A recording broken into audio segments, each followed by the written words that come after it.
Welcome, it's a Thursday. It is a Thursday. It is worst day ever with the worst sound effects ever. I'm into it. Let me just check everybody is here.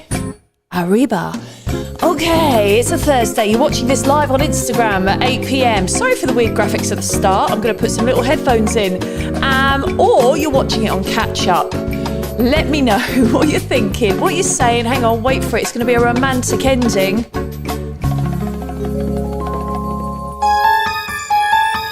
Didn't mean for that one to happen. How are you? It's a Thursday night. It's live on Instagram and all the other social media networks, or you're watching this on catch up. If you're watching live, give us a little heads up in the comments. I can see people arriving on YouTube. Hello, Annie. How are you? Waiting for everybody else to arrive.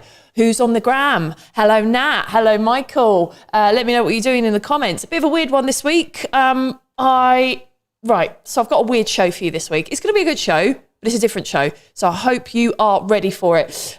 So listen, big thank you as always to the Patreons, Michael B, Michael W, all the others. Thank you so much. Without your contributions, this stream doesn't exist. If you want to subscribe and do all that stuff, head on to my patreon.com/Eleanor Conway. Drop me a donation, Eleanor Conway. Oh no, it's paypal.me/Eleanor Conway. Let me know what you're doing. Oh, my Bumble alerts are going mental, mate. I've got 3 new messages. Honestly, should I check them while I'm on the stream? Oh, hang on. Let me just have a quick look at No, I'm not going to be rude and have a look at my Bumble messages while I'm live on a stream. That is just like the worst thing. I'm back on Bumble. I'm back on the Hinge. I've lowered the age ranges because I'm 42. I know I don't look it. I've lowered the age range to like 30, but like a non-London 30 is very different from... Oh, hang on. I've been asked to look at the messages. So I just got to say this first. A non-London 30 is very different from a London 30. So in London, nobody under the age of 37 lives on their own. And if you found someone that lives on their own under the age of 37, they're probably married or have a girlfriend, or they're just, you know what I mean? They're out of my reach, I feel. But here, every fucker around 30 has their own place and a dog. And that is just like a level of adulthood that I'm just not prepared for. Okay, I'm just going to have a quick look. So Nat and Ollie on Instagram want me to have a quick look. So I'm just going to have a look at who I'm talking to. Okay, cool. Oh my God.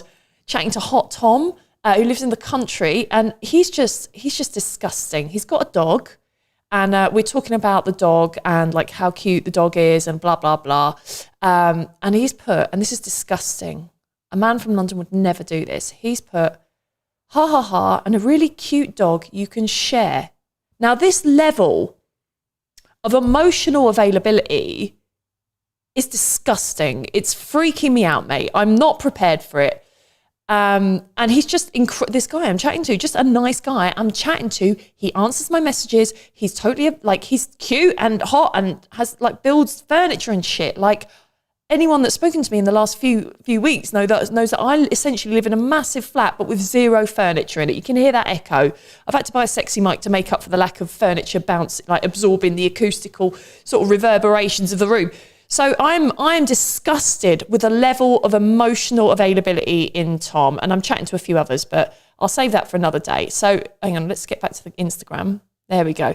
I'm disgusted. I'm absolutely disgusted. It is odd, isn't it, Ryan? It's disgusting. It's disgusting. And the thing is, I've got to really get out of the sensibility of, I always go for the unavailable ones, the really hot ones. The ones that are sort of, I think I overestimate my sort of out of 10-ness. So I would love to know, how much do you think you rate yourself, how do you rate yourself out of 10? And what does that mean? Like, what does that mean in the scope of where you live? So like I've said, this is a bit of a joke, but like I've said I'm a London 2 out of 10. And the reason I say that I'm a London 2 out of 10 is because most people, when they're swiping on the apps, they are they are swiping. Well, they'll open the age range up, won't they? So if you're like 28 or 35, you might have an age range from like 22, and you might go up to 40 if you're pretty like open with it, right? Or you go up to, you know what I mean? There's a 10 or 15 year age range. So it was 42. I'm 42, so I'm competing with all the ages. And I signed in to Bumble as a woman a few weeks ago. I made up an alter ego with one of those beardy apps, and I just had a bit of a lols. It's been a long lockdown, and they are all like, all the women, the young women, their pictures. I'm 1990s sexy. Okay, so Bigfoot Master says he rates himself far too highly, but in Southampton, if you have more than a three teeth, you're a 10. No, I feel you. But I'm a 1990s sort of sexy. Like, I'm kind of like, but 2020 sexy is like a whole new ball game. It's like porn pics, but like it's like porn OnlyFans pics that have kind of like been diluted for Instagram that have then been diluted for Tinder or Bumble. It's like I wish I'd never done that, because I was confident in my 40 plus sort of 1990s sexy pics. But now I know I'm wearing too many clothes. I'm not being like, I don't look fuckable enough. I mean, I fuck me like I would. Oh, thank you. Some random says, I don't know how I came across this page or even stream, but I think I'm going to sit around and listen, lol. I like this topic. Thanks, mate. Awesome to have you. That's how I'm feeling about that situation. But I might go on a date. I'm bored. If anyone knows me, the reason that I have moved to Manchester from London is because for the last 2 months of lockdown, I was aimlessly swiping like a full-time job on the apps. And then I realised, and I went on 3 dates and they were mediocre. If you remember, one was I banged a 26-year-old polyamorous guy with a mullet who was Australian. And he was the best out of all of them. I went on a weird date with another guy, and then I went on another date with an age-appropriate guy, which I'm trying to do. But he revealed that he lived in a shared accommodation, but that's fine. And he likes spiders. So in his room there were spiders and also spider food, cockroaches. So that, I'd done 2 months of solid 9 to 5. In fact, I probably put in a few 12-hour shifts, no overtime, into like scrolling and matching and chatting with the whole situation on Bumble, Hinge. I even went on a fetish app Field. Look back at some of the previous streams for that one. That was interesting. It was fun, right? And I quite liked the emotional availability with the fetish guys, even though I'm not really into fetishing. Like, maybe my fetish is, I don't like fetishing. Right. So that's it. I'm back on the apps, but I'm trying to do it in a nice way. And the men that are too nice, it's scaring me, and they're far too available. I've been single for that guy, nice guy, Tom, who's the furniture maker. He went, so a bit of a cliche question. How long have you been single? And I went 13 years. And he was like, 9 months. I was like, okay, cool. I've been single since you were 17. How about that? We have Frozen on the Instagram stream. Who knows? Hopefully it'll catch up. Let's have a quick look. Oh yeah, we're fine.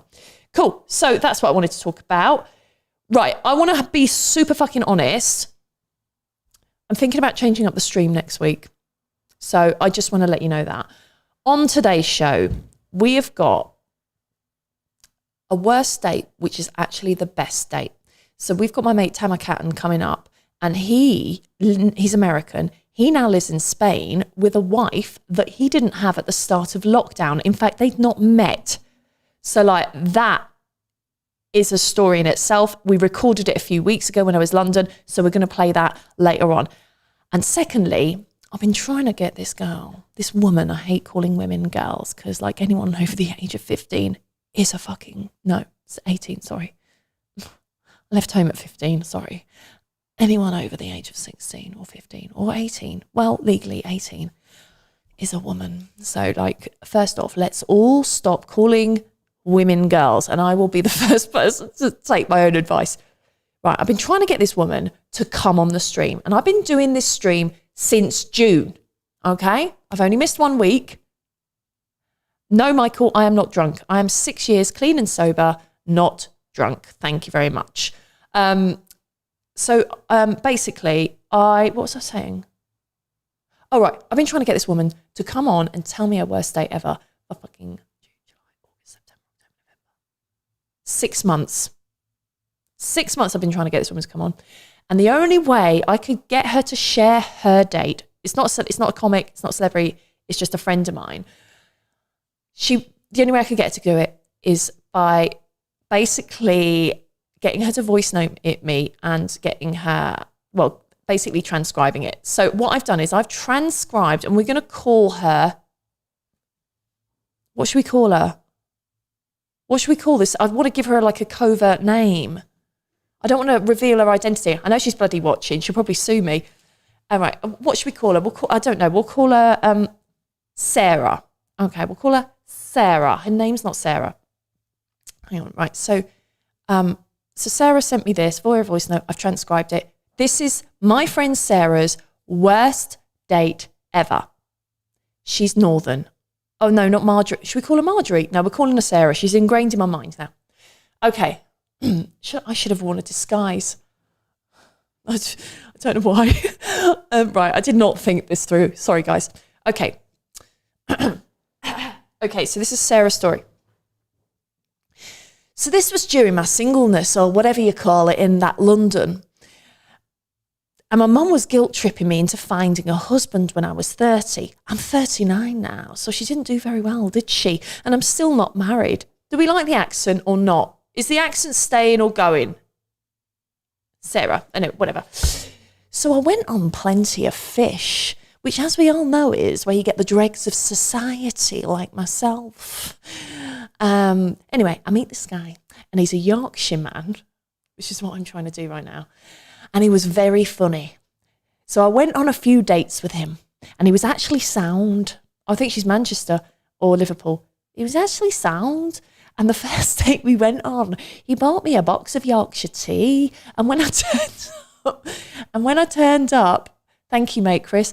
And when I turned up, he was wearing false teeth, lols. Like Austin Powers teeth, because I'd said this guy sounds fucking lols. I don't know how I would feel about a guy turning up with false teeth in his mouth, just being like, you like comedy, right? This is comedy. I bet he's the guy that kind of rocks up and he goes, oh, you're a comedian, aren't you? Let me tell you a joke. I hate you. I've started telling people that I work in events. Thanks, mate. Okay, sorry. If you want to sort of like suggest an accent in the comments, I will try my best, just in case any casting directors are watching. Thank you, Michael. No, she's definitely not Liverpool. Liverpool? Hang on, let me try and get Liverpool. Liverpool. Nah, get off. Liverpool. Okay.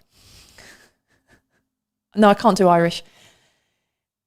Right, so he bought me a box of Yorkshire tea, and when I turned up, he was wearing false teeth, like Austin Powers teeth, because I'd said in my profile that I don't like men with horrible teeth, and so he's wearing these false teeth, which I thought was hilarious. She's got a great sense of humour, Sarah. Anyway, we got horribly drunk. Sounds like a plan. We had a great time. Michael, I can't do Zulu. Firstly, I'm white. Secondly, I don't even know what that sounds like, and I just wouldn't want to even try it. Back to Sarah's date. So fast forward a couple of dates, and I think I'm settling on Manchester or some kind of generic or northern thing. Couple of dates, and we had a really great date, and like one of them, it was like, oh, fucking hell. Sorry, I transcribed this, but via an app that just basically types it for you. So there are a few spelling mistakes, plus it was a free app. So fast forward a couple of dates, and we had a really few great dates. Doesn't make sense. And like one of them, that's not Sarah's fault, it's my fault. It was like coming close to Christmas time, and he took me to this gorgeous pub, and we went for a Sunday roast.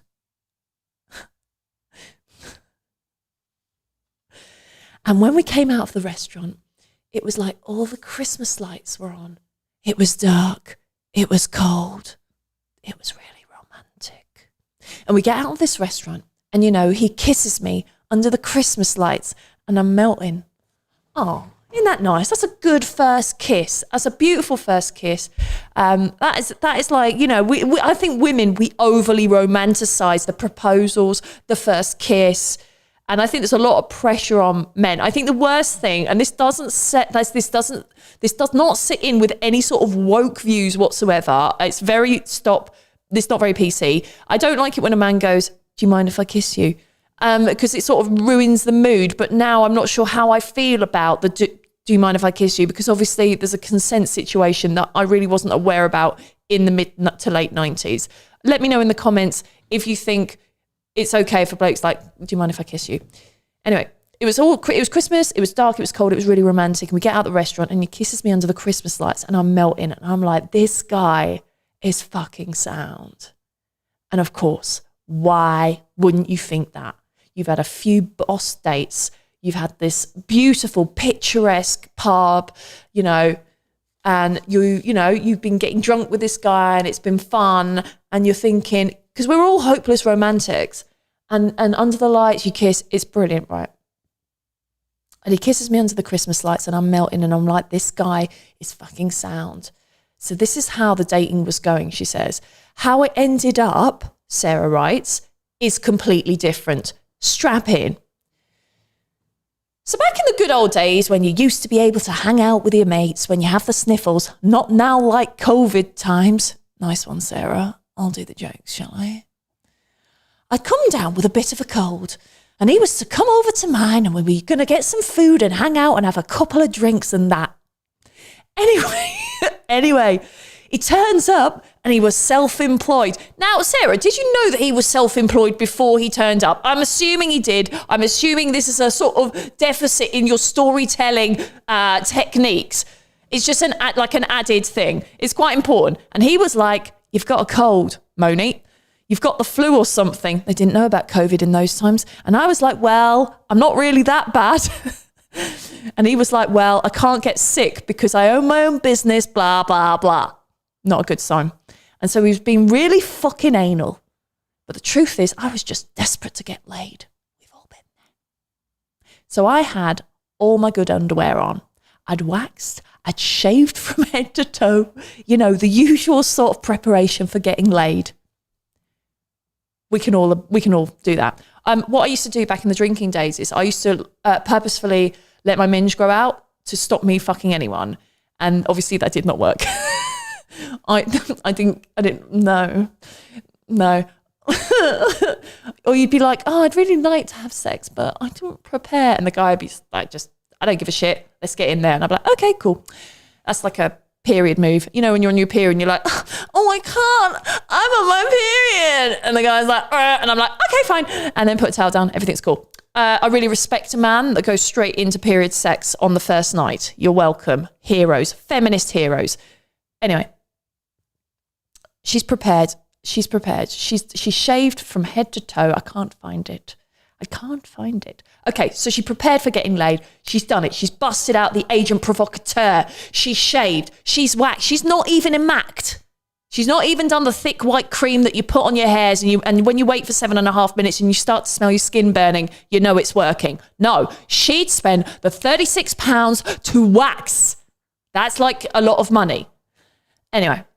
He turns up and he doesn't want to come near me. And I'm furious. And he tells me he's got a present for me. And she's fucking overjoyed. She's like, oh my God, a present. Is it a ring? No, readers, it was not a ring. He says, I've had this big blister on my foot. I'll give you the skin of my foot.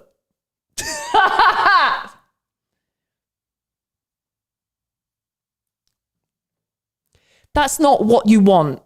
Just if any gentlemen are like, if this is not what women want, we want nice stuff that we can sort of, really get involved with.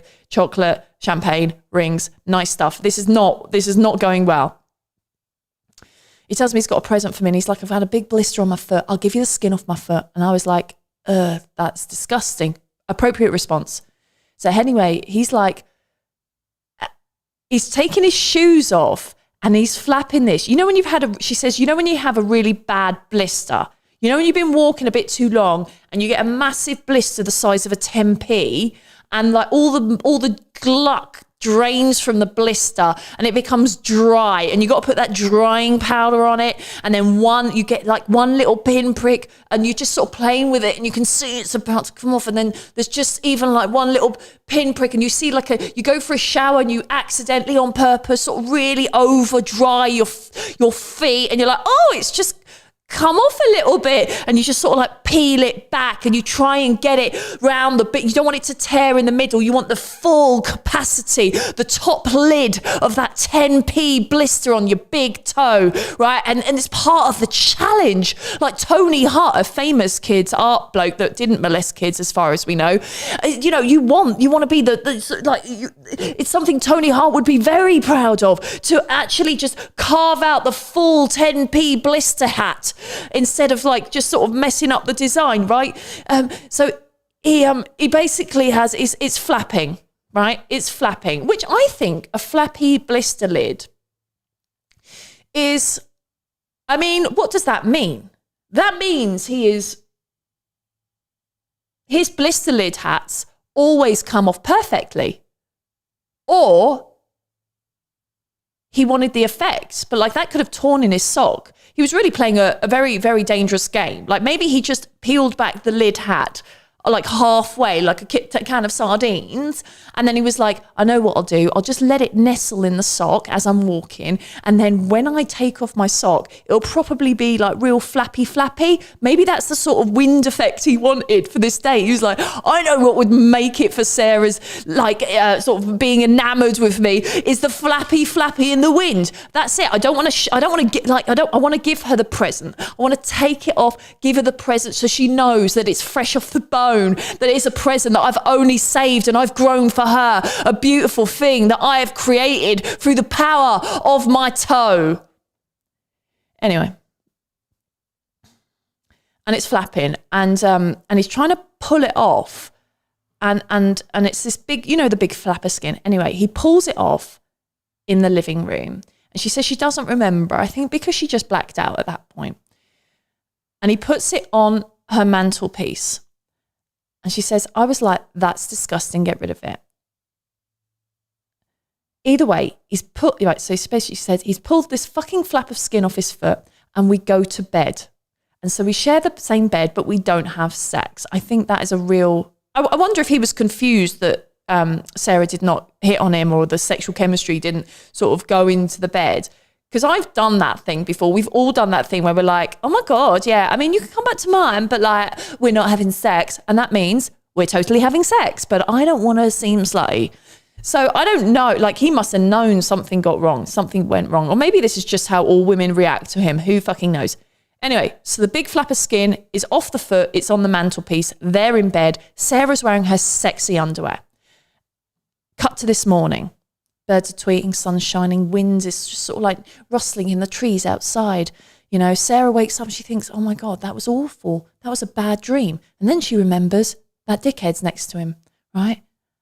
She says, I'm lying in bed, and she says, when you can tell that somebody is awake, and I could tell that he was trying his best to wake me up. Now, when she said this, I just thought he's rubbing his dick against her back. That was the thing that I was thinking of, but actually that is not the case. And he's she says he was trying his best to wake me up because he was bored. Like, when you don't feel comfortable enough to go and make yourself a cup of tea in a house. And in the end, he was just like, wake up. And I turned around and I was like, what? And he was like, wake up, I'm bored. And I was like, right. And he was chewing. And he was chewing like, and I went, what are you eating? And what did he pull from his fucking mouth? The foot skin. He was chewing his own foot skin in bed to me, still, right, he was chewing his foot skin in bed next to me while I was still wearing the gorgeous underwear from the night before. And this man is chewing his foot skin. I was so disgusted. I got straight out of bed and I went down to make a cup of tea. And as I was making a cup of tea, I was like, do you want a coffee or anything? That, honestly, Sarah, like, you are a fucking hero. Why would you go down and offer to be in the place longer with this guy? I mean, I can understand it. She had PTSD. She was in shock. She was in horror. There's a lot of vomit emoji icons in the chat. I absolutely fucking adore it, right? Anyway, so she's downstairs making a cup of tea. And as I was making the cup of tea, I was like, do you want a coffee or anything? I hope it was instant. And he was like there in my whole mirror, pulling out his eyebrow hair because he had like a big eyebrow. Just one. And he's pulling his hair out of his eyebrows while he's looking himself in the mirror. And then he cocks his leg and farts really loudly and just starts laughing. Needless to say, I didn't see this guy again. Big round of applause for Sarah's worst day ever.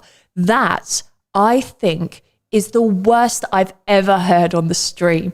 I absolutely love it. I love everything about it. I almost gagged the first time I heard it. And I hope that I've given that gift through the power of the stream to all you other cunts. Wow. Has anyone got any comments? Because I didn't see any of the comments as they went up because I was too engrossed. Oh, hang on. I've just found out a way to look at the comments. Okay, so let's see. Let's have a look. Michael, who is a regular, said, worst I've heard, but so funny.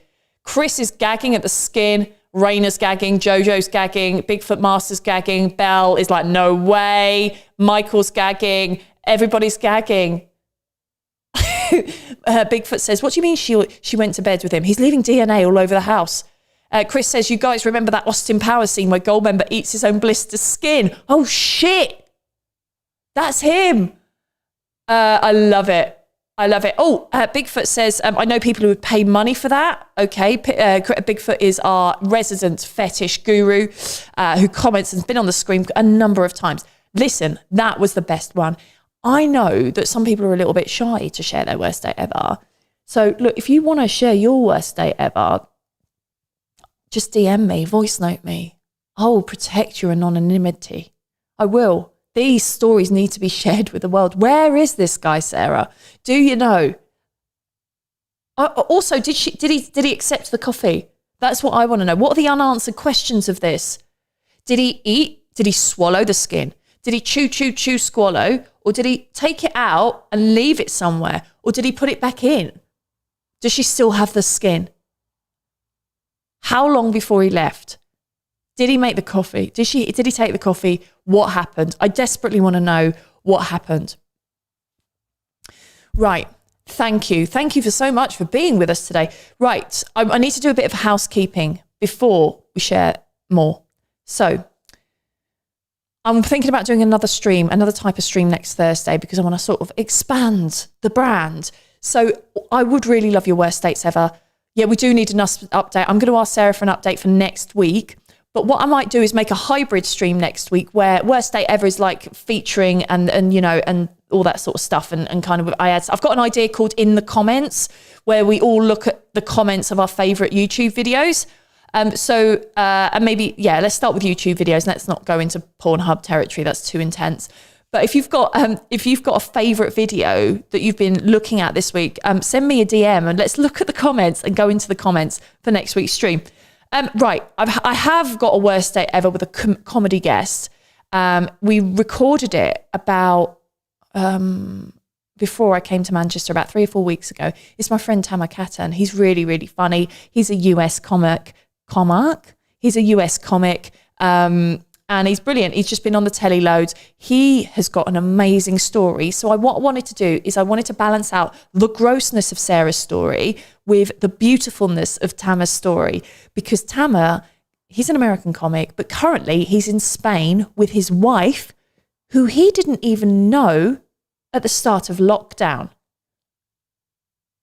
Are you into it? I think I'm into it. I'm into it. This is a love story. This is going to counter it. What I'm going to do is I'm going to switch it on over to the recording from the last few weeks ago. Cheers, Michael. He's off. I'm going to play this now. I want you to, please do a little round of applause for the wonderful Tamar Kattan. I'll be back at the end of the stream. How are you? Where are you? I'm good. I'm eating rum raisin ice cream out of a cone like a 70-year-old. I love it. Mate, I was just saying before we started recording, you are super skinny now, and I am every time I see your grid pop up, your social grid, I'm just like, who the fuck's that?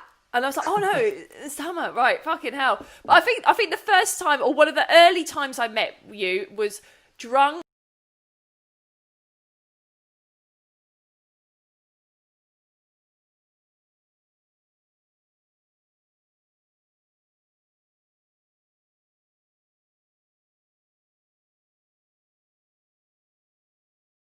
I'm in Barcelona right now, and I had a really crazy experience. Like I met a woman on Bumble, Fuck off. and yeah, and then she was a Swedish woman that lived in Barcelona. I was in New York at the time, and we like fell in love in a crazy way. And 3 weeks later, I was trying to get into Spain, but then they stopped me. They had just changed the law when I was in the air. Shut up! Did you not get in? Swear to God. Mm-mm.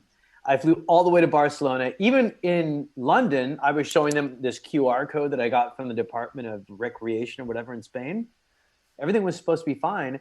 And then at the border, they said, you can't come in, you're American. And the laws have changed.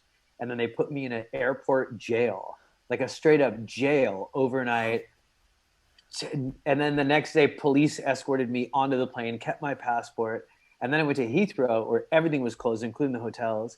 And I sat in a chair for 22 hours until my flight was back to New York. It was insane. Mate. And then a week later, we went to Gibraltar and got married there. Fuck, right, hang on. I've just got to raise my laptop up so it looks like I'm not looking down. Hang on, 2 secs. I'm not even going to edit this out because I can't be fucked. I hate, as I mentioned to you before, I hate editing. Cool. That's it. There you are. Right, brilliant. I want to be happy for you. I know. It's a funny thing, right? No one, because listen, that's the thing is it's not a high percentage of success thing anyway when you do it in like a totally rational manner.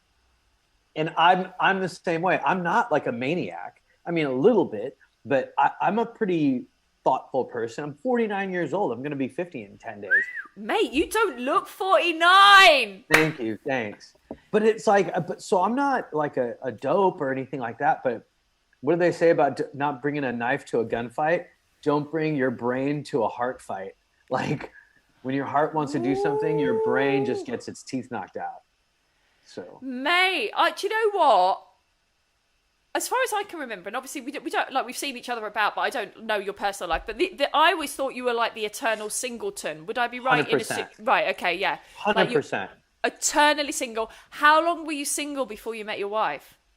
It had been, well, I had dated someone else and just had a nightmare experience. She was an alcoholic, and it was literally, I was auditioning for one of the biggest clubs in the world, and I couldn't get on stage because they were kicking her out of the bar for being too drunk. Fuck off. Which one? Which club was that? Comedy store? The Cellar in New York. The Cellar in New York. Shut up. Did you get the audition? She fucked it up for you. Totally fucked it up for me. And she was so drunk I couldn't even get her an Uber or a taxi or anything. She was just too drunk. She was just too fighty. Was she too like, you can't tell me that? Oh, she just kept swearing that somebody had drugged her, which upset me because we were around all my friends. So I was freaking out. And then when I got home and put her to bed, I don't know what it was. I don't know if it's mysticism or instinct or whatever. I looked in the closet and I just stared at her suitcase. And I felt like... She's got to go. No, well, that too. But then I looked at the suitcase and for some reason I opened it. Yeah. And a bunch of tiny bottles of Tito's vodka fell out. Fuck, hang on. She was like a hardcore alcoholic. So where are you on the addiction scale? Because obviously people know that I'm in recovery. So where are you on the addiction scale? Are you a drinker or not drinker, or you can take it or leave it? Where are you on it? I used to say, well, I went to NA for 4 years. Oh, did you? Actively. And then I had a tough time with it, the AA program, because I had an audience, and it was really hard for me to have an audience in front of me and not wanting them to like me. So I'm more honest on stage doing comedy than I was in NA meetings. Yeah, there is that sort of process that I've definitely gone through, which is I walked into 12-step meetings just wanting everyone to like me, and then part of the freedom that I've got through 12-step is that I don't need everybody to like me. And Yeah. that's quite freeing, because I think I'm quite a people pleaser, and Yeah. I feel that stops me from being the fullest version of me. Like I can be quite a lot I can be quite a lot, but then I can also be quite quiet and not want to be around people. And 100%. there's not really a medium bit. I'm either like telling you about a shit I just took, or like I'm really, really quiet and silent. But yeah, okay, that's super interesting. I'm So the same way. are you? Very similar. Yeah. Do you sometimes? I don't know. There's some sort of joy of telling people about the most horriblest thing that's ever happened to me. I don't know. Do you think? Are you the same? And do you how like do you find? Do you worry about what people think of you when you're like that? I mean, I used to. I think and it's one of the greatest things about reaching this age. It's like I still feel young enough to know what's cool, but old enough to know what's relevant. You know what I mean? Like what matters in That's so right? deep. We're in the sweet spot right now. This is like the best. It's like we are a bright yellow banana in a world of green and black ones. You know what I mean? Like we are just right now. And I think that being honest on stage is the emotional version of being a stripper. Like you're taking off all your clothes, and some people might look at it and be like, oh my God, how can you do that? But if you're naked up there, the wind feels good. It's nice to be naked emotionally. It makes you feel free, and you're rewriting your story. It's Oh my fantastic. God. So do you know what? A lot of the stuff, a lot of the shows that I do are quite I could never have spoken about the stuff that I do on stage before recovery, because, and I think like recovery, because I've done all the steps and all that, like honestly, I think when you see grown men cry in a meeting, or you see someone tell their most disgusting version of themselves honestly and be received with love and identification, because like 12-step meetings are the funniest fucking places to be on a Saturday or a Sunday. I think Yeah. after that, after you've kind of seen that acceptance on a really human cellular level, you never really have any fear again, really. Do you Yeah. agree? I agree 100%. And quite honestly, I think one of the biggest problems in America is the statement "boys don't cry." Like I think it's really dangerous. I think it's led to a lot of the school shootings. I think I heard that somewhere back during the Cold War, the American government had sent letters home to every household saying, "Don't hug your boys." Oh, really? They said we are in a Cold War with a cold people, referencing Russia, and they literally told the government, or they told the people in America, "Don't hug your kids." And I think the period when the government was telling people not to hug their boys is when the phrase "boys don't cry" came out. And now, like, women have these impossible physical standards with Photoshop and all the other fucking bullshit, and men have impossible emotional standards. Like, if you're not allowed to cry, it's going to come out in some other way. And now look at what we have. We have some of the most. It's like the worst time in history to be a man right now. Talk to me about that. What do you mean by that? Remember Chris Rock did that joke, like I think the best joke I've ever heard in my life, and it's black people versus the N word. Yeah. Like they're- Yeah. That's a great bit. That's a great set. It is to me that's the bit that made me want to be a comic. You know what I mean? It was philosophical, it was deep, it was real, it was honest, it was amazing. And for me, that's how I feel as a man. There's got to be men, and then these N-word of men that make the rest of us look bad, that make the rest of us have a harder life, that that embarrass the rest of us. Like those are the guys that like I can't stand those guys, but at the same time, I'm finally learning to empathize for them. Were And were you raised by a mum and a dad? yes and no. Was your dad around? Like, or did your mum raise you? I used to say I was raised by a single mom. Yeah. And when my therapist was like, "Well, where did your dad live nearby?" I go, "Yeah, he was in the living room." We just never spoke. It was really weird. Like it's really weird when you come from a Middle Eastern culture. I don't think men back then ever thought about children as a choice. You know? Oh, really? What do you think? I don't think he was a kid's guy. I don't think like my dad should not have had a kid for sure. You know what I mean? Yeah. But we don't think about that sometimes. Like Now we do. Like, I think now we think about the quality of our lives a lot more, and we're much more aware of our feelings and our desires. And people want to choose a life that makes them happy now. But I don't think he ever wanted a kid. I think he just did what he was supposed to do because he was that kind of a guy. He was a do what you're supposed to do guy. And Yeah. obviously he raised a do what you're not supposed to do kid. Hang on, I'm just trying to see if there's a little. Oh, there's a And little. sorry bit for of- the timing of the ice cream. No, that's all right. That's absolutely fine. Hang on, I'm just trying to hear the echo. If there's an echo, no, I think it's gone. Oh fuck, that's really fucking.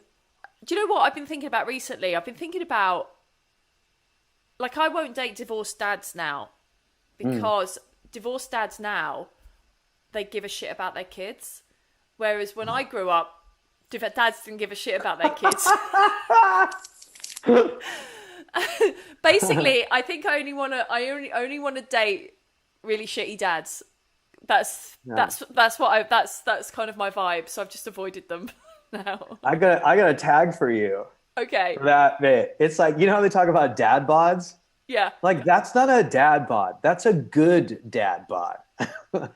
Bad dads have six packs. Because they don't do anything. Because they don't care about their kids. So they're going to the gym. You know what I mean? Like, a good dad, like, those are the bodies of good fathers. That's the body of a guy who goes to little league games after school, after work. This is not, the dad with the six pack. He's a shitty dad. The dad bod is the guy that takes his son out to ice cream and McDonald's and, you know, like, kind of does stuff. I love Sure. that. Yeah, he sacrifices his body for the kid. He's not trying to pick up young 21-year-olds. Yeah. Yeah, I think that's I don't know. And I had a theory that maybe a generation of men that were raised by women, like moms or mums. Wait, are you recording? Yeah, I think so. I'm recording on OBS. Yeah, I'm recording on OBS. Oh. I felt like the What Zoom. is OBS? Oh, OBS. OBS is like a streaming thing where you kind of. I mean, there is part of me that is slightly concerned that your audio isn't getting picked up on the record. Oh, really? No. Like in the computer somewhere. But I'm sure it'll be fine. We'll find out when I finish recording. No, well, I record with this all the time. What? With this headset and mic. Oh, no. I'm talking about my end of things. I could totally have okay. fucked this up. Yeah, not you at all. So you had been eternally single for how many years? I had some bad relationships. I was still trying. Yeah. But I'd say I had one relationship and then 3 years without, and then another relationship and then like a year without. And the longest I'd gone was probably 4 years, like without being in a relationship, which felt like a long time. And had you signed up? Because at the moment I've been single. I haven't really been in anything that lasts more than like a month or so since 2007. So I think I'm doing really well. But I've kind of resigned that I'm not going to meet anyone, and maybe it's not for me. And every time I sign up to dating apps, my little addict brain pops in, and it just makes me quite obsessive. You know, you probably watch the social dilemma. That sort of mechanism happens again, and I'm just like match. So where were you at that point? Had you just given up, or like you were obviously still in the game because you're on Bumble? I'd totally given up. But at the same time, I'd given up on, like, to me, being actively on a dating site is enjoying the process without being concerned with having an end result. You know what I mean? It's like just being a comic without being worried about managers or agents. So it was just kind of freeing in a way to be like, marriage isn't for me. Having kids isn't for me. And then it took away. It was like being a comic and not being worried about the industry, just doing it for the love of jokes and doing it for the love of making people laugh. So I think it brought me to a more pure place. So right before I was on Bumble, not only was I where you were, I was on podcasts saying, I will never get married. Not only will I never get married, I'll never have a girlfriend. I'm out. I'm done with this. And that podcast was actually pretty popular. It was on a podcast called Who's Your God? And right after my wife and I got engaged, she was looking up podcasts because we were stuck on Gibraltar because even FedEx was delayed because of COVID and we were waiting for our birth certificates so we could get married. Yeah. So while she was there, she was listening to old podcasts, and I'm like, you can't listen to this one. Because it was me like going, marriage is for suckers. I'm never married. I'm never getting married, blah, blah, blah. And it's not for me. And talking about my childhood and stuff, it was a lot. And I'm like, you just don't listen to that. And what changed? So talk me through. So you were in this place, you're dating, you'd signed off. What part of that dating process were you enjoying? Because I fucking hate all of it. Yeah, I was just, you know what? Like, I think I'm a really curious person. And so I just started, even if I was on a date and I didn't like get on with the person or I didn't notice any chemistry, I was still like, well, it's a source of information. Like it's a one person Google. Like I could just talk to them and be interested in them and be like, what do you do in this life?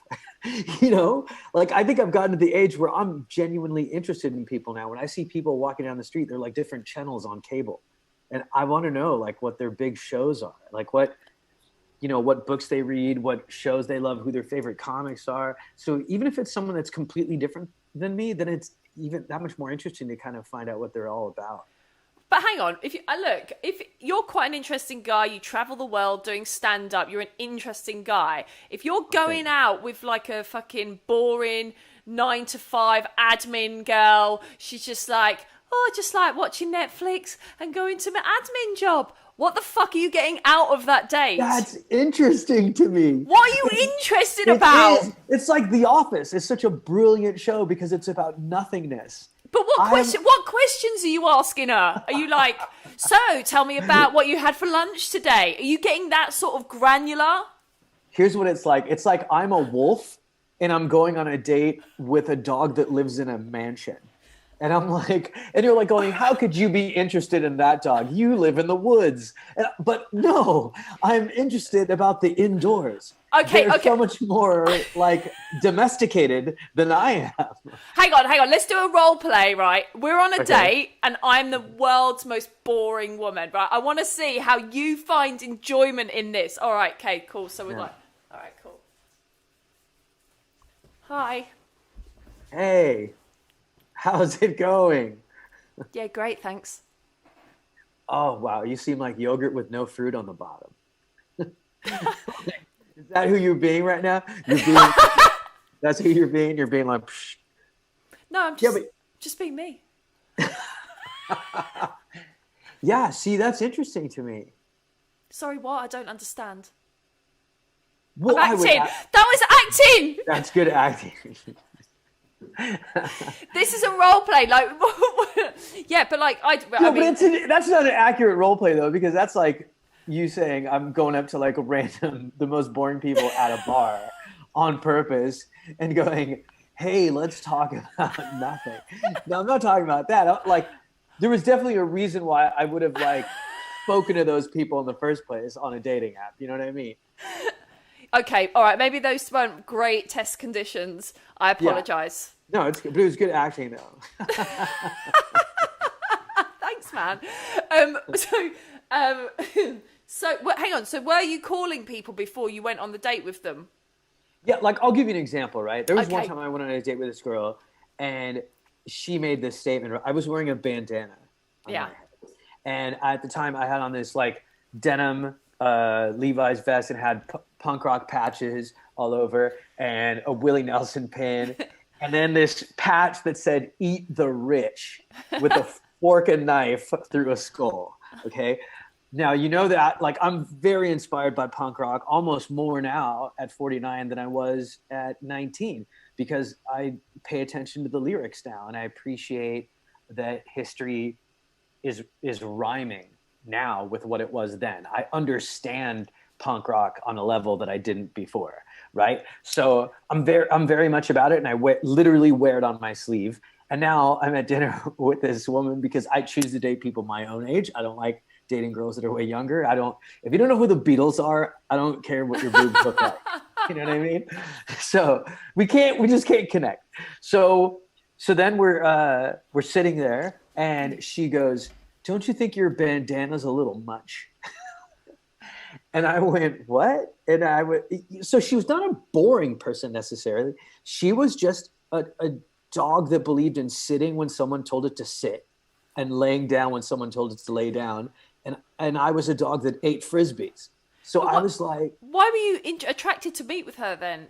oh, she was hot. She was like a hot person. There might have something here or there that was like, that I thought was interesting or unique about her. And I am interested in that. I mean, I'm interested in like why she cares so much, like about any time like that girl and I in particular hung out. We actually ended up dating for like maybe 3 weeks or so. And it was like, until like it got to a point, like it was like a Jenga tower of tolerance. Like how much more could I take before I was like, okay, we can't. It always ends abruptly, those kind of relationships. You know what I mean? Is it always something quite simple? You're like, ugh, I hate the way you don't put the pen on a biro. Ugh, I'm out. Yeah. Because it was the collection. It was, you just hold your breath a lot because you're so different than each other. Yeah. And then it finally just overnight, boom, done with you. Can't be with you. So she couldn't handle how loud I was and how much I spoke to strangers in the street. And I couldn't handle how much she cared about what every single person thought. So is your wife gregarious, like loud like you, or is she quiet? Do you think because I always wonder what the combination should be, whether it should be two loudies or like you should be like a loudie and a quietie. No, what I heard a metaphor one time, like one should be a rock and one's the kite, and and you switch roles. I think I'm definitely more the kite and she's more the stable person. She's Swedish and from the south of Sweden, so I think they've got like a much more chilled out energy. So I think I'm a little bit more loud. She's very community, like we were at a restaurant the other day and we finished eating and then I wanted to keep talking. I was talking to her and I was in the middle of a conversation. She's like, we should go so somebody else can get the table. That's like, very conscientious. It is, but for me, it's obnoxious. I'm like, we're in the middle of a conversation. Oh, and she's just like, I want to rush you out. Hang on, I'm just putting my phone to like quiet. And she was just like, I want to get you out of here. Yeah, which is so sweet and so nice. But it's like growing up in New York for a big part of my life, you just don't. You don't give a shit about anyone. You can't, or you get run over. Not even in a powerful way or a domineering way, just as in a survival. Like it's the baseline in New York to be a little aggressive, or else you'll get walked over, literally in the subways. And so, what did you like? What is your partner? What's your wife's name? Or should we just call her your wife? No, she's Anna. All right. And what attracted you to her profile in the beginning? She was a little bit punk rock. Okay. She reminded me of my grandmother in a weird way, like because my grandmother was like a tough broad, yeah. And she seemed like she had this really cool combination of femininity and toughness. Love it. And I think because in the 80s, I was really into punk rock and there was a lot of female singers like Bikini Kill and the Runaways and Blondie. And there's just so many bands, that were like female-led singers. And I was a huge fan of those women. So I think I've always been attracted to girls that were kind of punk rock, but also feminine. And so at what point did you so this happened between, you met her, did you meet her here or where did you meet her? In London? We met on Bumble. Now on Bumble. And then the first time we met in real life was after the PTSD experience going through the border in Gibraltar. So she was in Barcelona. We were literally at the airport. She was 100 feet away from me and the police said, you can't come in. Hang on. Did you meet when you got married? Yeah. What the fuck? Yeah, man. We were going to get we met and then we were going to get married 2 days later. What? Yeah, man. What crazy. The fuck? Well, it was COVID. We couldn't be together. What the fuck? Why do you get that? Why do you get that and I don't? I just want to meet someone and get married and just have to stop. What the fuck, man? I'm so angry. Why are you angry? Then make it happen. You can make it happen. Fuck the rules. Somebody, all the dictators hit a reset button. So now we can make our own rules. That's mental. So you just got married. You've got married without meeting each other. How the fuck? Yeah. What are you doing? And it was awesome. I just don't get it. It was really crazy though, because it was going to be even harder. We were going to meet and then get married 2 days later. But then because of COVID, FedEx's flights weren't flying from London to Gibraltar. They were just putting packages on British Airways flights. But because the few flights that were flying were so full, like our birth certificates got delayed being delivered. That's all we needed was a birth certificate and a passport to get married in Gibraltar. I don't get it. I'm sorry, I don't get it. You Like, don't get how what?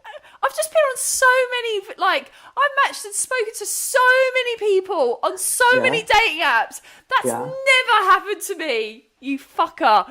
It's never happened to me either for 49 years. So I've been doing it for longer than you have. How do you know? How do you know it won't happen? I know. Well, I mean, yeah, I guess so. Maybe this podcast is your, like, I'm never going to get married podcast. And then actually in 2 weeks, I meet the person of my dreams and we get married and we get a dog. It's not going to happen to me. I mean, like before I did that, I was like, yeah, there's no way. I don't want to be with anybody and all this other stuff. So hang on. So I guess you matched on Bumble and then you just took it to Zoom and then you were just sort of chatting on WhatsApp video or Zoom or something? We were FaceTiming a bunch. We spoke every day. I was in New York. She was in Barcelona. So we had like a 6-hour time difference. So I would get to speak to her like coming back from my runs. I was running every day at the time because it was helping me mentally. I couldn't go into the gym. I've always hated running. But because COVID closed the gym, I didn't have a choice. Running became my thing. And I'd always, FaceTime her right when I got back from running and showing pictures. There she is. Are you gone? There she is. She's leaving. Oh, sorry. Just stepped on the cat. Oh, she stepped on the cat. Sorry, I'm going to the door is going to make the noise. Okay, cool. See you later.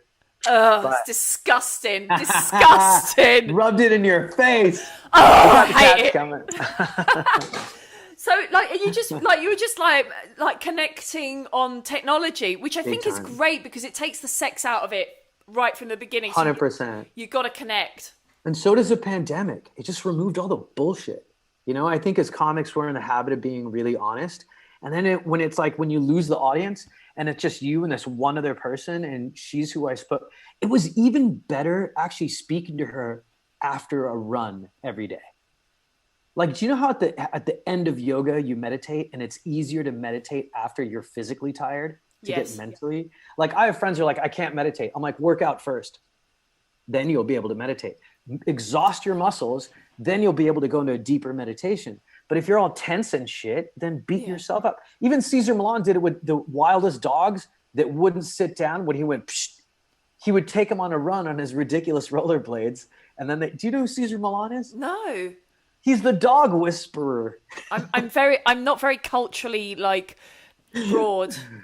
It's a TV show about this Mexican man that he's a dog. He's a whisperer of dogs. Okay. And so when he can't get a dog to calm down, he makes it run. And then it obeys rules. And I think there was something magical about speaking to her every day after I've exhausted myself, like physically, because I would run with anger. Yeah. I mean, it's what did you feel like when stand-up was taken away? As soon as live performance is taken away. Hi, Kat. Hello. I mean, an asshole. Literally. Thanks, buddy. Thanks, you prick.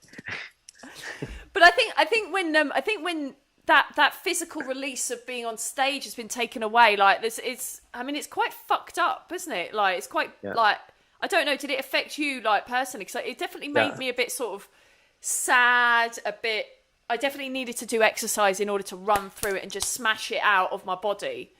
Yeah.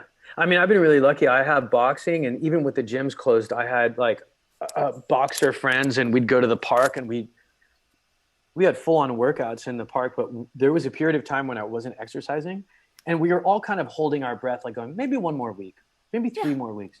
In that weird stage, that maybe was worse than a yes or no. So then I just said, fuck it. I'm not waiting for the maybe.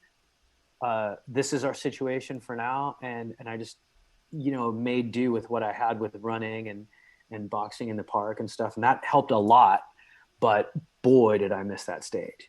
Like I know now I don't do it for the job. I do. It's for me. Yeah. It's part of like coping, isn't it? I think when you do it for so long, it almost becomes part of your wiring. 100%.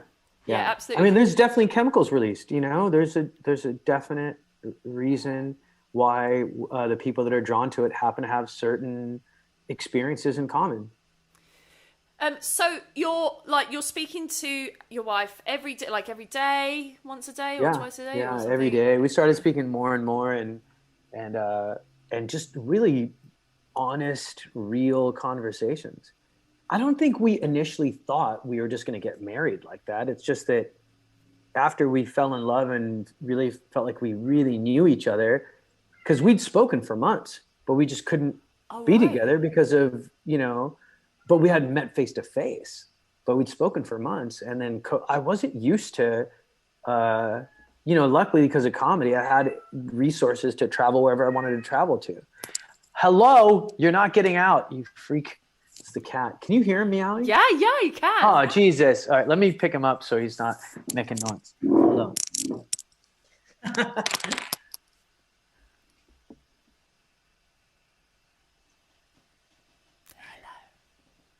Oh, I love a cat. I love a cat. He's the best, but he's also, I think he's supposed to be a street cat. I think he's supposed to be a street cat, but he's wild he's super wild. Hello, you're eating a microphone. And in Spain, when a cat is caught, can you see the little bite mark out of his ear? Looks like a Mike Tyson cat bit him. No. There's a little chip out of his left ear. And it's like they do that in Spain if they catch a street cat. So he's a rescue. And you know what rescue cats are like. They're just like, ow, you son of a bitch. They're just a little bit mean. They're just a little bit scrappy, aren't they? Yeah. So after how long before you decided, like, who said it first? Who was like, let's get married? Is that how it went down? How did it go down? Well, originally I was going to come to Spain and we were just going to hang out, live together. I was going to stay at her place and we were going to hang out and get to know each other better. And then when I got stopped at the border, and I literally spent the night in a jail, like they arrested me pretty much. And they said, listen, you're not a criminal or anything like that, but this is the law is the law. And they brought an attorney and all this. It was really, really gnarly. And the experience was so bad, and then the next day when I flew back to Heathrow, because there were so few flights, I sat in that airport for a long time.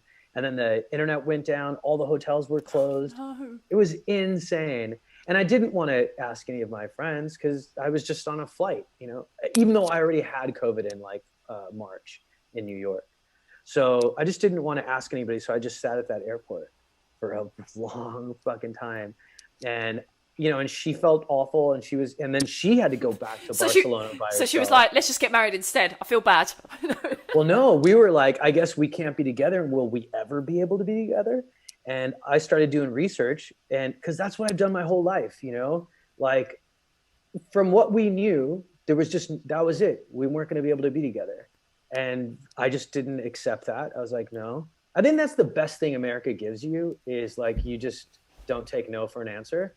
Yeah. Not in a Louis C.K. kind of way, or more, not in a Harvey Weinstein way, but you just don't, you just go, no, I don't accept that. And I didn't accept it and started doing research. And then found out Gibraltar had no COVID deaths and really good tracing. And they were probably the only place near Spain and technically a part of Spain that was letting Americans in. But I was still scared. I mean, even when I got to LA the second time after being like a week later, I was back on another flight. And this time So hang on. So you tried to get into Spain, and how far in the relationship is this? A couple of months? This is like 3 months. 3 months in, you fly to Spain. But still haven't met. Yeah, fly to Spain. Just can't. And then you fly back to Heathrow for like a day. Then you fly to Gibraltar. Yeah, because we heard that Gibraltar was letting Americans in. And then how long did you stay there? Well, we were supposed to be there for just a week because we were going to get married there. So we could, if we got married, then we could cross the border into La Linea and drive to Barcelona. You got? Oh, okay. She forgot her mask. Now the cat's free. So then when we were meant to stay in Gibraltar for a week, but because of the delays with FedEx and stuff, we ended up staying there for 2.5 weeks. We went like from Airbnb to Airbnb to hotel to hotel. It was gnarly. Mate, that must cost so much money. You must have spent some proper paper. And then what happened? And then you just who suggested getting married? Did you just go, hey, we could get married? Yeah, I think we kind of when I was in the jail and she was talking to me all night, because I didn't want to lay on the bed, like the bed was disgusting. So I literally laid on the ground and had made pillows out of my boxing gloves, and it was those like late night. She stayed up all night talking to me, and like when we were just talking on the phone, I think like the love comments came out, and then the fuck it, how are we going to be together, and how the exception to Americans coming in is this law and that law. And as we were reading the laws to each other, marriage kept coming up, and then I think she kind of hinted at it by saying, she's like, I'd marry you, and I'm like, oh, it's funny, a bunch of my friends have married European people so they can stay in America, blah, all this stuff, and then I go, but I wouldn't do that. It wouldn't be for that reason. Oh my God, take the hint. Yeah, exactly. And that's how it kind of just happened. I was surprised as it was coming out of my mouth, and I think she was too, but also she knew it was coming.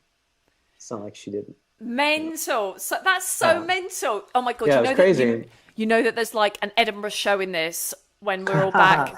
Oh, for sure. I mean, it's been I actually like it in a way. It's almost like a mix between an arranged marriage and a modern one, where now that we're together, we're learning stuff about each other. Only, now it's been 3 months, almost 3 months now that we've been together here in Spain. And it's been, so it's a trip. So I'm just learning so much about her, and she's learning about me, and it's also fresh, That's mental. So you've been together you've known each other for 6 months. You've been married for 3 months.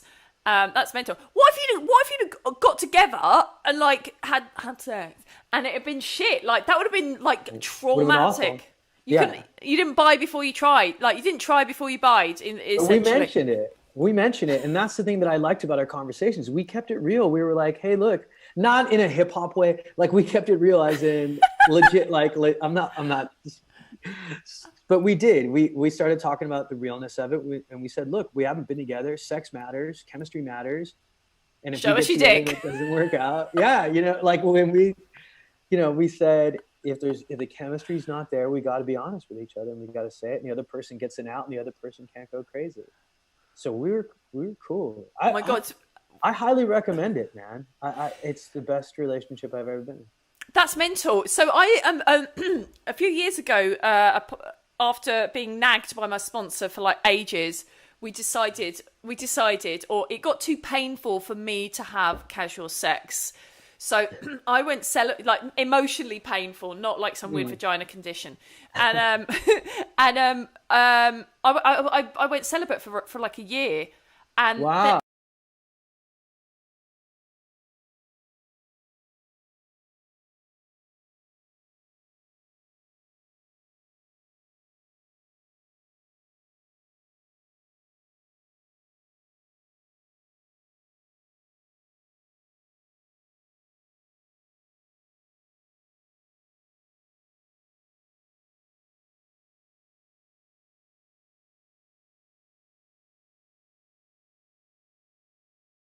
I was making better choices about men, and actually I didn't meet anyone meaningful for like a year.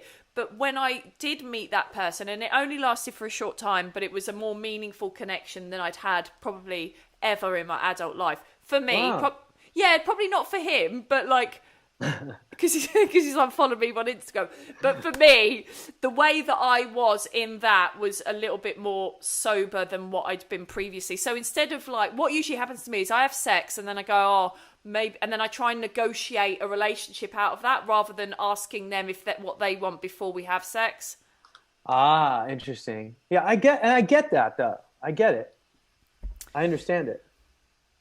And who's to say what's wrong? You know what I mean? It's so funny because here's the thing about all the rules and all the times we call people, stupid when they're in love, or people doing crazy things when they're in love. There's a thing that I learned when I was in advertising called hot states and cold states. Okay. It's a human condition, right? And it's, for example, if you ask a woman in a cold state, when you get pregnant, are you going to take painkillers to deliver your baby? She's in a cold state. She's not feeling any pain. She's like, no, I'm going to do natural childbirth. Enter hot state. Now she's in the greatest pain of her life. She's in the delivery room. She's like, give me the drugs, right? There's the hot states and cold states. When you're in a cold state of romance, or you're not the one in the relationship, it's easy to say, well, that's not very rational. Well, I can't believe you fucked him first. Why did you do that? Well, you know what I mean? But they're not in the hot state with you. They're not in the first. It's like, if you want to find out if someone actually wears condoms, make them masturbate right to when they're going to come, and then make them stop and then go, do you or do you not wear condoms? Then they'll give you an honest answer. You know what I mean? College kids all say they wear condoms, but look at the percentage. But when they're in a hot state of horniness, they break their own rule and don't wear condoms. I always wear a condom. I always get the guy to wear a condom. Women are smarter than men. Well, I suppose it's our bodies, isn't it? We're just like, oh, no. Yeah. And so you're living in Spain now. Like, what's going on for you? Like, what are you doing for money and stuff? I'll tell you. Well, I've got a bunch of like side projects like going on, and I still work in the States. And doing what? I work for ad agencies from time to time, doing freelance work at copywriting and stuff. But I hadn't for 4 years. It was just COVID, And then also I'm on a little cartoon called Truth Bombs that's starting to come out on YouTube with a couple British guys. Oh, great. Yeah, it's great. It's a really fun cartoon, and it takes up, part of my week.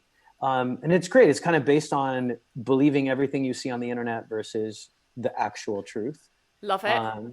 So it's fun. I'm a unicorn literally a punk rock unicorn on the cartoon. So that takes up time. And then actually it's sort of been a blessing in disguise. I think living in New York, for example, when you're doing the thing about New York that's interesting is everybody's chasing to get the stage time. But once you get enough of it, then you realize the big thing is, how do you keep the time that you're given at the best stages? It's not getting. Talk to me about that. What does that mean? So it's not getting into the cellar. It's how do you keep your spot at the cellar? You got to gig. You got to keep getting up again and again and again. And I think comics universally think that the stage is a magic fountain, and that there's no point of diminishing return. The more you step on the stage, the better you get. They think it's the only formula that's accurate in comedy. And I don't know that I think that's true after COVID. Like, why? I think I've had the time to sit and write and think.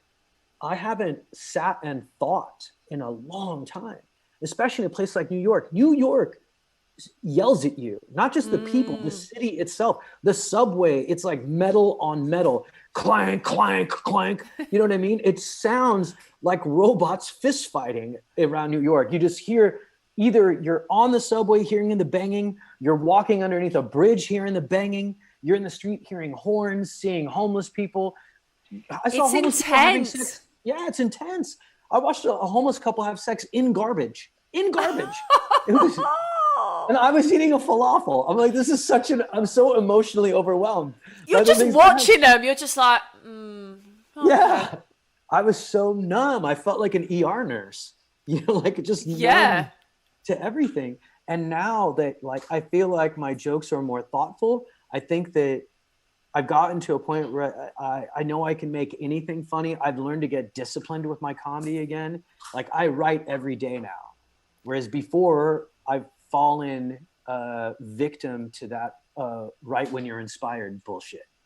It's like the more you practice, the luckier you get. The more I write, the more inspiration I find. Oh my God, I've not been writing at all. I just have I'm just in a place. I'm in a place where I don't want to be creative. You don't have to be, and I think that's important too. If you're in a place where you don't feel like being creative, for me, it usually means two things. It either means one, you need a break, or two, you need to add new information into one of your inputs. You need, see a movie, taste food, smell something, taste something, touch something you've never touched before. Do you know what it is? It's because I live in a bed sit, a sexy bed sit, but a bed sit, and that has been, I've been feeling recently that my quality of life isn't great. I'm just in this environment all the time, and I'm not getting out enough, and I'm just not interchanging with the city. And I went to see my family in Liverpool the other day, and I'm like, oh, maybe I should move to Manchester. I could have a, maybe it is time to change things up. And I Happy think birthday, John Lennon. By the way, Liverpool. Today's his birthday. This isn't going to come out today. This is going to come out next week. Well, we're recording on the 10th, and that's so it's good that we're doing it on Lennon's birthday. Yeah, absolutely. And it'll be applicable for like 2021. Sure, his birthday there. Yeah, of course. Yeah, but I think it's a time for change. I think you're right. I think you're absolutely right. Are you going to stay out in Spain? Do you think? Are you going to move back to New York? What's going to be? No, I don't think so. I've been actively submitting for shows in New York, like different TV shows and stuff, and like I'm still really active in that world, and that's my ultimate goal. And I think it's going to be hard for my wife, to be honest. Like, it's so weird getting used to saying that word. I think it's going to be hard at first, but I love New York. It's like the place where I feel most comfortable, most at home. And I want her to feel comfortable too. It's just that with comedy and where my comedy's at right now, the scene's just not big enough in Spain. There's only like 40 people here that do comedy. I mean, Berlin's close by. There's, London's close by, and that could be good. But I'm making the most of the time that we have here now. But I think, maybe in a few more months we might be back in New York. That's good. So in terms of like going back to the beginning of the podcast, when you're talking about the girl at the cellar that's so drunk, what did that experience teach you that you used down the line, do you think? Don't go out with alcoholics. You know what? It's funny that you say that, because it scared me. Did it? Fucking scared me. I've grown up with alcoholics. I've grown up with drug addicts. I had no idea, Eleanor. No idea. She had this crazy mix of Tito's vodka and then this Dos Equis beer. Couldn't smell a thing. She was in my face like this. Couldn't smell a thing. And I remember, and maybe this is a catalyst to what happened next with me and my wife now are getting married, is that I remember thinking, even if you get to know someone, they can still fool you. There's no way. The only way you're going to get to know someone is by spending a tremendous amount of time with them. I just think I just didn't think that I don't believe in the test drive as much anymore. What does that mean? What do you mean, the test drive? Like before, I think, like, if you compared being married to someone as choosing a car, right? If you get married to someone and you're wanting to choose a car, the traditional method is to spend a little bit of time test driving the car and kicking the tires and seeing how it responds in the street. And then I realized that test drive is just bullshit. It just makes you feel, just like kicking a tire, that doesn't prove anything. How strong are your kicks? It doesn't mean anything to kick a tire. It just makes you feel good, right? Like when you jam your knee into a table and then you hit the table doesn't feel anything. That's not justice. It just feels like justice. You know what I mean? And I think that's the same thing with people.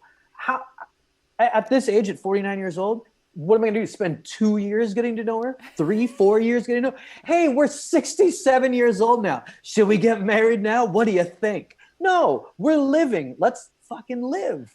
Like, I've met her. She ticked all the boxes in a way that no one's ever ticked boxes. I'm not even going to make a joke about that. And we just connected on a level where it wasn't all the stuff that I felt from her on a sexual level, on an attraction level, was there for sure. But there was one other thing that I hadn't felt before, which is she just felt like home. I felt accepted. You know what I mean? Oh, mate.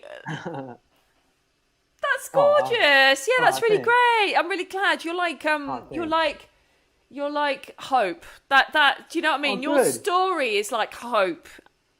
We hate you for it, but we're hopeful that it could happen to us. I'm used to being hated. I'm an Arab Jew. Muslim dad, Jewish mom. I know what hate is. Hate is my sibling. I have photographs of me as a child with my arm around a hate. It's what a wonderful story. Thanks so much for coming on the podcast. Sure. Where can people find you? Instagram is probably my most active platform. At Tamar Kat, and it's at TamerKat. And then tamarkattan.com is my website for when COVID chills out a bit. Brilliant. Thank you so much for coming on. Thank you, mate. Thanks for having me. Tamar. You're awesome. It's so good to see you. And I hope to see you soon in real life too. Yeah, well, well, funnily enough, as soon as I put my US visa in, COVID happened. So, yeah, Oh fuck my knows. God. Yeah, I know. So I'm a bit stressed out about that because it was pricey, but it's going to be fine. It's going to be fine. So It hopefully, will. Hopefully. Oh, sorry, I just clipped through that really fast. I just had my dinner. That was the end of the thing. That's the end of the podcast. I couldn't hear, so I just basically looked at my physical... could have put some makeup on, couldn't I? I just looked at my physical sort of reactions in the pre-record as a gauge of when I was done. I was doing this, but every time I put the audio on... Annie on YouTube would like moan. Oh, typical Annie, right? Typical Annie. Here, do you know what? Thank you so much for watching this far. It's been a very long stream tonight, isn't it? Right, let's do a bit of fucking admin before we finish. Firstly, thank you to the Patreons. You know who you are, Mikey B, Mikey W, and all everybody else, and I can't remember their names. I did have my tea on. It wasn't a sexy tea. It was pesto and vegetables and a bit of garlic and some noodles. I've got a new show coming out, live show in February, Leicester Comedy Festival. I'm doing a live streamed version in a club with other people. If you're in Leicester, buy a ticket, come. But most importantly, if you want to come and watch the live streamed version, because you all turn up every week, why not come and see me in action with actual real people? But you can do it through the power of the internet. So Anna, you can come. You can watch it from overseas. If you sign up to my mailing list on eleanorconway.com, then you can sign up to the mailing list and I'll send you a link and we can do that there, do some business there. If you're feeling a bit flush this month, feel free to drop me a little paypal.me/Eleanor Conway. Didn't make sense, that sentence. You know what I mean. I put it in the comments. Do you know what that is? That's chili and garlic that's been cooked to higher temperature. Go and follow Tamar on socials. He's really great. I expect such big things from him once lockdown finishes. He's really great and really funny and he's really going up and you'll see him all over the place, I'm sure, very, very soon. No, it's not COVID. Subscribe, do all the stuff that you need to do. Thank you. Thank you to the people on Instagram. Give us a little heart on Instagram. People on YouTube, you've been quality as usual. What a weird bunch of people. I mean that with love, you know what I mean, but it's such an eclectic bunch of people on YouTube. Instagram, pretty much the same. Interesting. Right, Patreon, done that bit. Next week, don't know what I'm going to do next week. I might not do one. I might have a week off, but I'll probably do one because I miss you, basically. But if you want to be updated, go and see my Instagram the day of, and then if I'm not doing it, people on YouTube don't get annoyed if you know what I mean. You know what I mean, right? So I can't let you know on YouTube. You just rock up and you're like, oh, she's not doing it. So you need to follow me on Instagram. So check my stories. And I always go, oh, I'm doing it now. And then everyone turns up. Yeah, you're all love, mate. You're all love. So done that. Subscribe. Also, I'm doing a podcast called Moving On. I need to do an episode this week. I'm late. I've had a weird week. I'm stressed out with the neighbour downstairs. Basically, all he does is play FIFA, watch TV, or listen to podcasts. Because all I can hear is this on a daily basis. It's this. For the first hour, it's fine. But 10 hours into that, I'm literally losing my mind. I feel like I'm... Pinate this garlic. I feel like I'm dying from paper cuts. So I'm quite stressed out, and as you can hear the echo, it's like I haven't got much furniture in here. So I'm sort of holding back, going, is this situation going to get solved, or am I going to have to move out in my 6-month clause? So in my 6-month break clause. So I'm just quite anxious. I'm drinking far too much coffee, and I've only just got back into exercise, which I need. What's Bigfoot saying before we go? What are you saying? I got it working where you could just have a look at the... I don't know how to look at the comments. It's really difficult on Instagram. Yeah, so I'm annoyed with the guy downstairs and it's stressing me out. So I'm trying to get that managed. The management company are trying to sort it out. But you know what management companies are like? They don't move as fast as I wanted it sorted out a week and a half ago. But for the last 2 weeks, I've been taking a noise log, which means every time I hear a tiny, tiny bit of noise, I put my ear on the floor to make sure it's definitely coming from his flat. and then I log it in my drafts folder, and then I take a fucking recording, like I'm middle-aged when I'm doing this, and I take a noise recording so I can like send it to the management company. Now, my worry is that because I'm so like anxious now, they're going to listen to those recordings and go, I can't hear anything, but I can hear it. I wonder that I've gone mad, and the management company are going to get back to me and be like, you're mad. You need to leave anyway. So look, this is where I'm at the moment. A ball of anxiety. So I've not really got much done this week, but next week I'm gonna revamp it because I really liked doing that sort of freestyling worst day ever. Also, I've run out of friends, quite frankly, to invite onto the stream. I need a little bit of a break. People have started doing gigs, so it makes sense for me to take your worst dates and bring them to life through the power of reading them off a flipping Word document. So if you've got a worst date ever and you're a little bit shy, just send me the bloody worst date. The worser, the better. That is proper English. I'm British. I should know. So that's, you know what to do. DM me those. Follow me. Patreon. Podcast. That's available on Spotify and iTunes. Mailing list for the live stream in February. I think it's February the 20th. I have no idea. It's on a Saturday night. That's pretty much it. Has anyone got any questions before we go? No? Nobody got any questions? Nope. Instagram, got no questions? No. YouTube, got any questions? No. Okay, cool. Right, listen. Thanks for staying this long. I'm going to go now. I'm going to watch Dark Materials, and then my friend was telling me about Love Life on BBC iPlayer. So I'm going to go and watch that because apparently it's about addiction, and I like stuff that's dark and about addiction. Thank you so much for watching. I'll see you next Thursday, unless I don't. And then you just need to check my Instagram stories to find out if I'm doing it. So I kind of need a break, but I don't want to have a break. You know what I mean? Anyway, I'm going now. Bye.